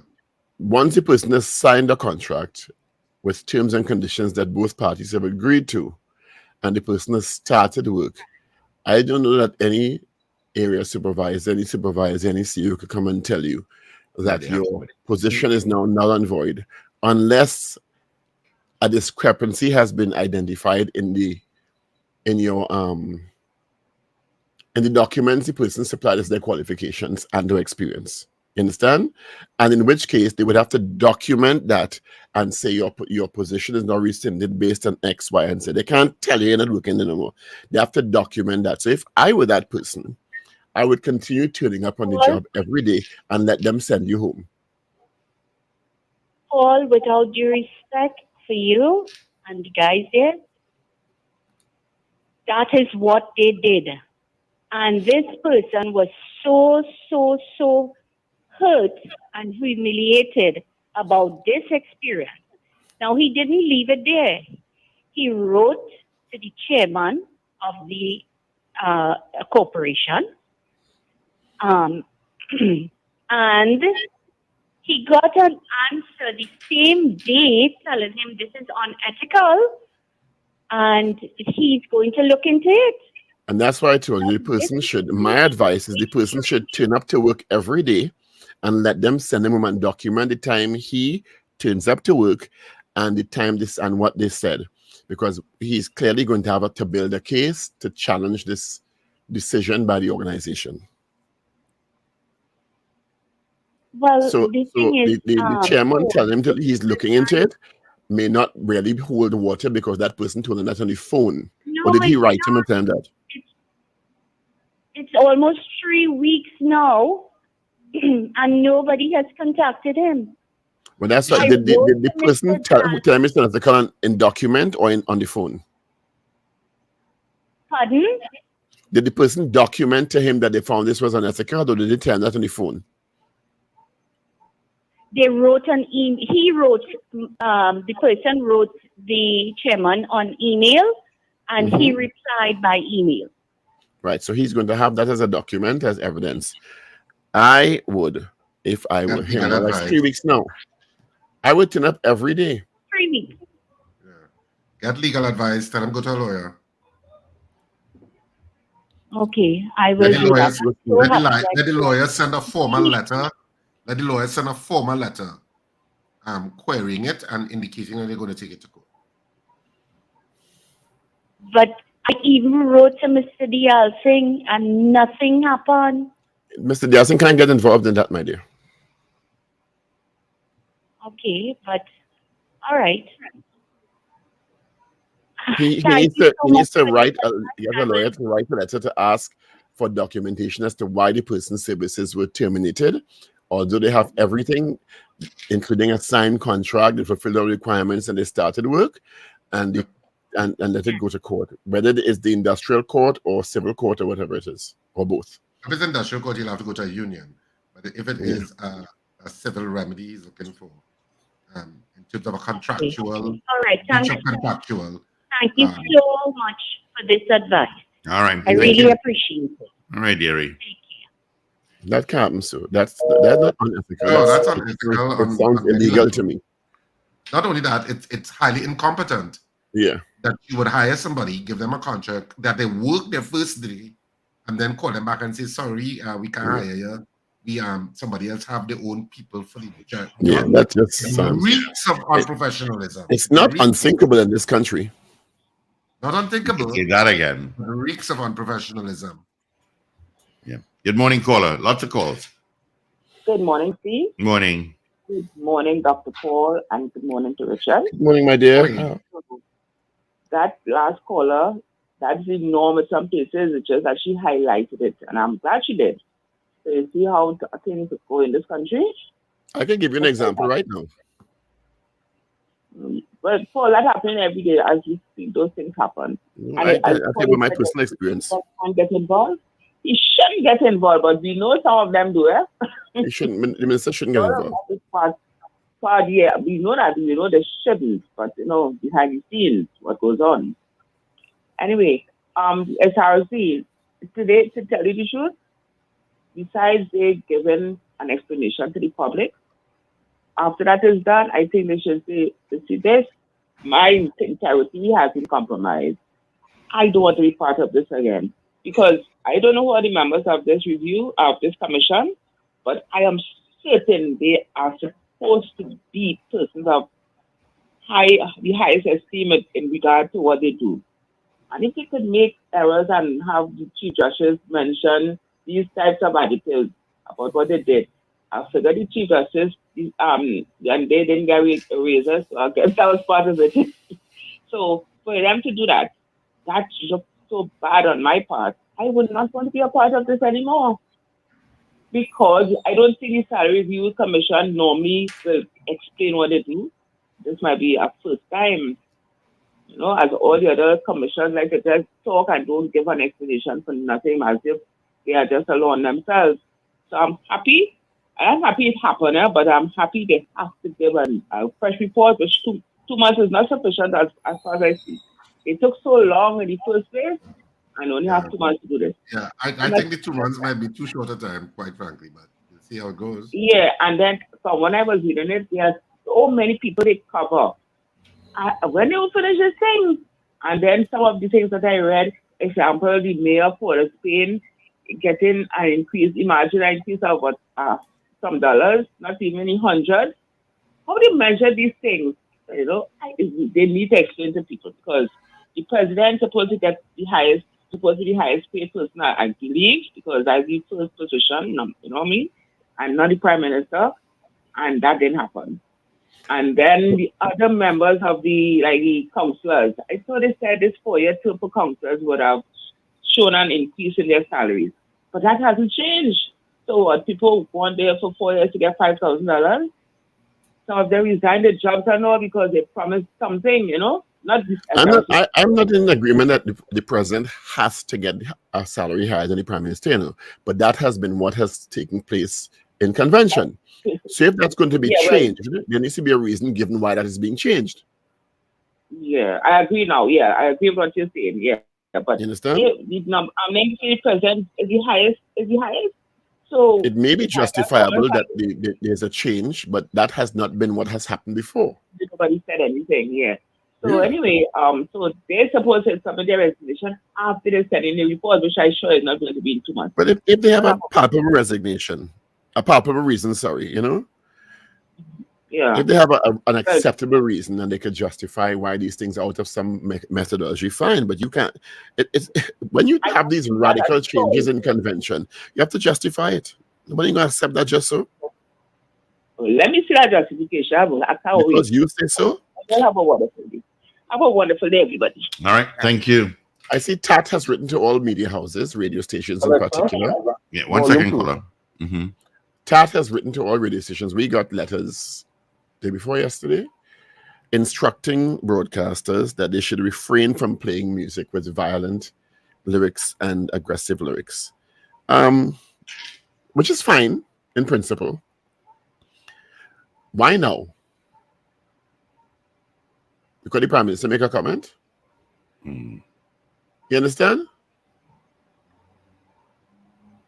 Radio stations play music with suggestive violent lyrics for years. But now the prime minister make a comment, TAT sends a release, Good morning, caller. Paul, you just put a different thought in my head. A prime minister of a country has so much power, and by the words that they use, that I don't even think they recognize it. I remember when Pasa was a problem in this country. Every weekend at a Pasa party. And I remember some girl get damaged and whatnot, and Mr. Manning spoke once about it. And that was the end of Pasa in Trinidad and Tobago. You understand? Because he spoke negatively about it and it had one in Silat or something. So after Raul Manning talked about it, that was the end of Pasa. That was not the end of Pasa, sir. Well, in the mainstream that it used to be every weekend. It's not the end of Pasa. Mm-hmm. Pasa continued. Pasa just evolved into the mainstream now. What you see, well, not particularly this carnival, what you have seen for many years in the streets carnival Monday and Tuesday and in many events is not Pasa? Well, that could be debated. Yes, I understand what you're saying. Okay. Pasa didn't end. It evolved into mainstream. Well, yes, but what it was ended. Right? This jumping off a roof and diving off a ladder and all that kind of foolishness stopped. Right? But I didn't call for that. I called the doctor about two issues. One, something that woman spoke about that has been a peeve of mine. Just before the local election, it was a big mantra. It was the debate of debates and what the government is going to do about local government and councillors and local government reform and councillor being in a permanent position and we're going to make councillors permanent. As soon as the local government election done, that whole conversation dead until the next local government election comes around again and we running with the same GA. Well, not really, It's interesting. I submitted 2 questions for answer recently. One on when are the other aspects of Local Government Reform Act 2023 going to be activated and operationalized, because the Prime Minister on this very program leading up to the local government elections told us, and Richard and Steve can correct me if I'm wrong, that he expected the other aspects, the other clauses of the act to be proclaimed and operationalized by January 24. Is that not correct? Yeah, I heard it. Or around there. This is now March. So I submitted a question. And I also submitted a question on election campaign reform. To hear the Prime Minister at the conversations on Tuesday night, commendably, I was very happy to hear it say that campaign reform legislation is coming to the Parliament this year. My point is that it does be a big topic of conversation just before the election, and after the election, nothing ever. It seems to be a dead in the water until the next election comes around again. But we don't even know if the corporations are ready for the changes. And we need to demand more accountability from these people, these politicians that we elect to put in place, and make them hold them accountable for the things that they say they're going to do. These councillors are working for a mediocre, I wouldn't call it a salary, I would call it a stipend. And some of them had to juggle between the job and this. My councillor, they don't even have time to be in the office because she's an attorney, so she's in court most of the time, and there's no incentive, right? I can't see it being an incentive. Well, it's supposed to be full time coming up just now, but there's so many questions we asked about that. Right, that's my point. The other thing I want to talk about is that we seem to have fallen back into the old ways post-pandemic, where I was in a line, I was in a couple of lines where I noticed it. I was in a line to the ATM machine, and I was in a line to the supermarket to cash. And we seem to have fallen back right into people, man on top of man, but man right behind your back. We don't seem to be respecting personal space anymore, right? You're so right about that. So let me tell you, people don't understand the phrase personal space, I said, could you take a step back, please? Yes, you have to tell people take a step back now. Good. You're too close. Please move back. Aside from that, in the pandemic, cashiers didn't want to touch your card. Now we have top technology, and they want to take your card and tap it. What is this about? This thing about physically taking your card to tap it? I could tap my own card. We ain't seem to learn anything from the pandemic about. Is this Lincoln? Lincoln? Lincoln? Yes? I told you already. I think you need some counseling. You know, you're very, very antsy. You're very aggravated. You're very, very riled up about everything. You have joy in your life? I'm passionate. What do you see in society that brings you joy? Let me give you a little session right now for free. Is there anything that you see that brings you joy? Paul, I am passionate about things that I find. What in Trinidad and Tobago brings you joy right now? Hold on, Paul. You know what brings you joy? A simple question. What brings you joy? Nothing brings me joy right now. I'm upset.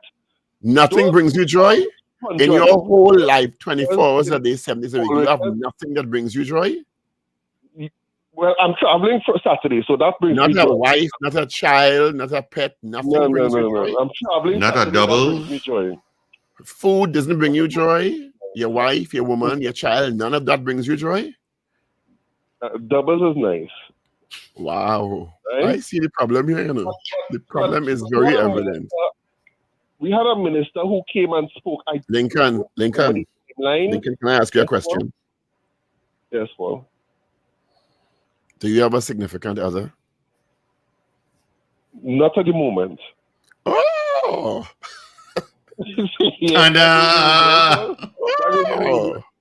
How long has it been since you've had a companion? I have a companion. I have, so it's a companion, but not a significant other. Not a significant other, but I have a companion. Yes. A companion could be a partner, it could be a lady friend you're lying with. So it's not really somebody you would say you're very serious about. Oh, you're getting too fast now. I find that you're getting too fast. Calm down. I'm trying to help him. He's our ardent listener. We want to make sure that he finds joy in life. Man, I'm saying already. You say he finds joy. So you have a companion, but you don't have a significant other. Would you like a significant other? We could find one for you. No, I'm good, Paul. I'm good. Did you have a traumatic experience with a significant other recently? Hey, what? This psychology 101? It has been a while because I'm very busy these days, but I'm all right. You have to find time for people, Yeah, that's what they keep telling me too. Yeah, because you have to have balance in your life. It can't be work. Relax a bit. Relax. I'm guilty that tunnel vision. Yeah, you sound like you need to get some balance and go to a movie by yourself. You don't have to wait anybody. Treat yourself to dinner. Go to a play. Party. Go to a play. Just relax. Richard knows that I come to plays occasionally. But it's different when you go on your shit with somebody. So when you leave, you could talk about what you felt about it and stuff like that. Oh, yeah, it is. Do you have any pets? But, funny? No, you have any pets? I don't like animals. I don't like them. Oh, well, that explains it right there. No pet, no significant other, a companion off and on. We'll put a segment for you once a week, okay? Yeah, we'll call it Lincoln's Corner. Right? Anyway, gentlemen, I just have one other thing to mention. Those 2,500 that they said would have been completed, I believe, was the end of last year. It is still, one of them is being worked on, the other one is still in a derelict position, and we have heard no update from for a estimated time of completion. Paul, could you find out about that use your good office? Where is that? Sorry, where is that? Shagona is Edinburgh 500. In Edinburgh 500. Are they residential towers? That's the one when you come from in Edinburgh and you're going onto the main road to subway, that subway intersection. Onto the highway, just before subway there. Yes.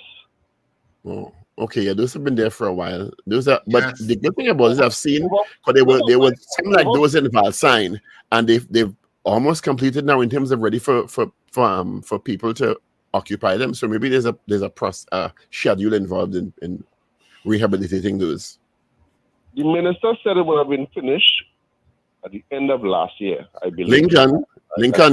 Lincoln, you're watching your screen or you're just listening to the radio? I listen to the radio. CJ from New York says, Lincoln, come to New York. I will bring you joy. Oh my goodness. Well. Actually, I might be in New York for the next couple of weeks. So, CJ, well, how the whips on the chains? why does it have to be whips and chains? What's that all about? I'm trying to give you some variety for options. Variety, all right. You had a traumatic experience. You do like pets. I'll be in New York in a couple of weeks. You have an on and off companion. You're very, very agitated, anxious, no joy in your life. I just want to make sure that you're all right. I'm good. Just find out about the power soon, please. I will make an inquiry, sir.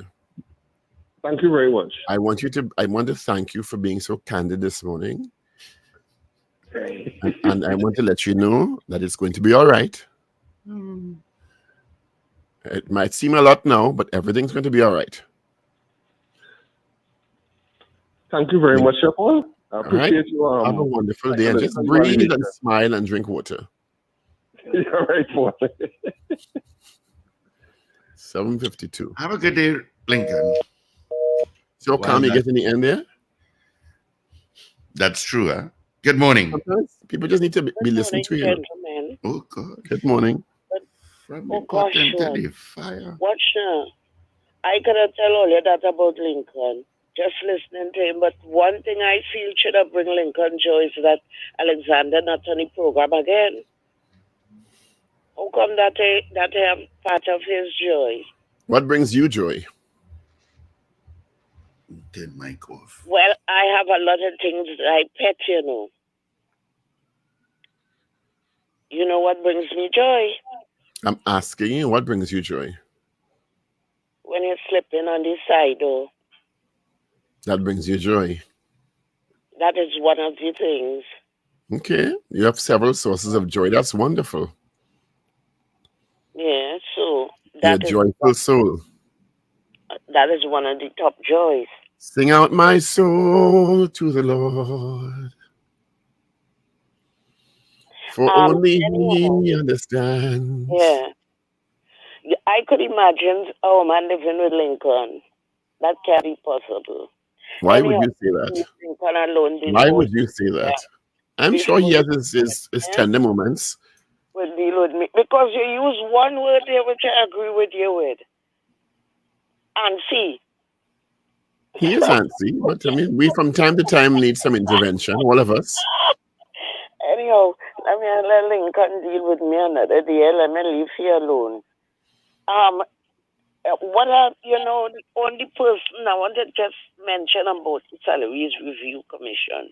Only one person on that list I see needed to get increase, and he's not a little more than what they suggest, the Prime Minister. What? So all that, not even the President, the Prime Minister, kind of work that he does have to do and need to. I hear you coming on with my just now for our conversation, so prepare yourself. I want to see you in front. I am always prepared. And he knows me personally, so that's all right. Put on the hot pants that night, eh? Well, I don't have to do all of that. He will pick me out from the crowd. Yeah. Listen to me. Lincoln also asked a question about the I heard the Prime Minister mention certain things surrounding that.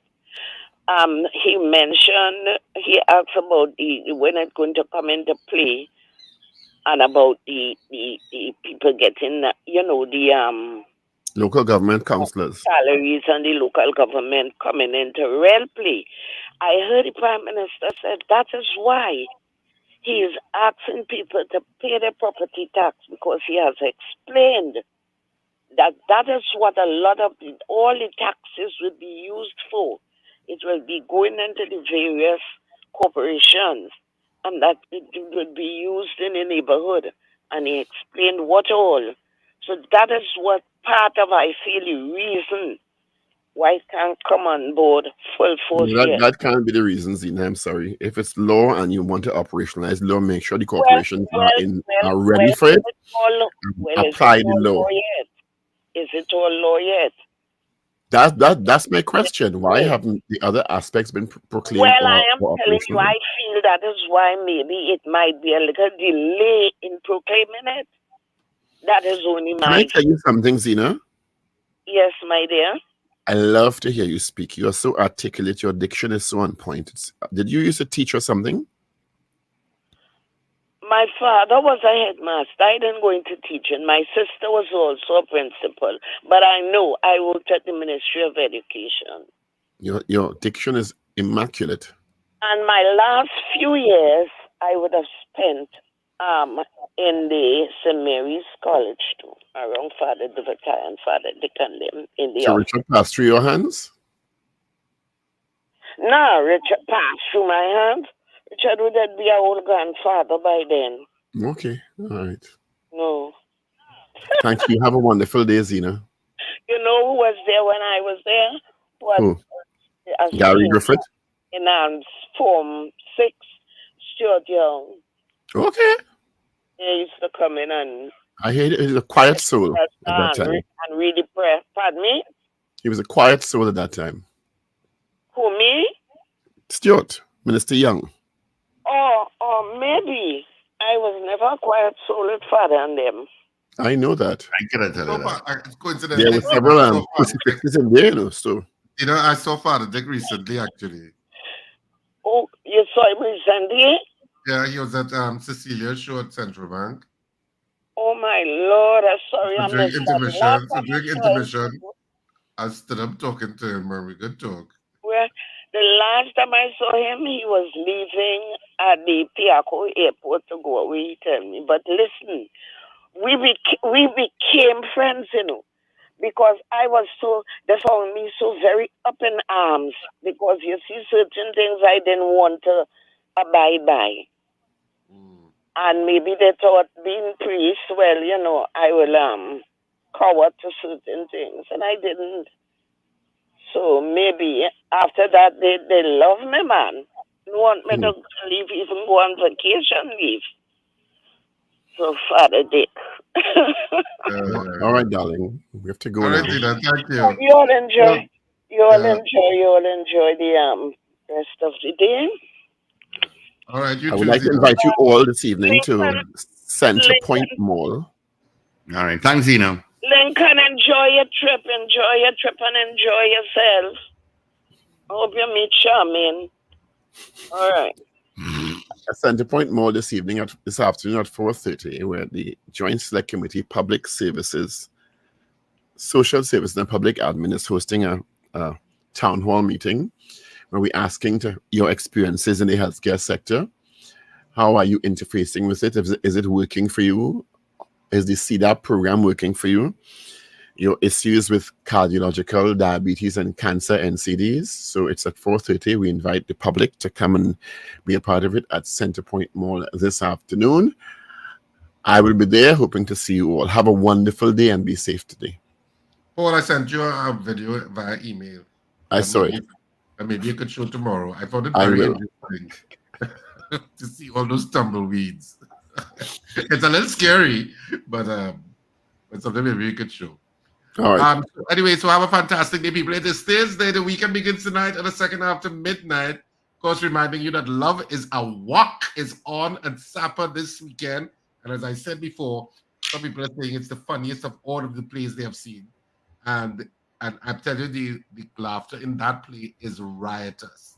I swear people in Hilton could have heard Queen's Hall because the laughter was so loud.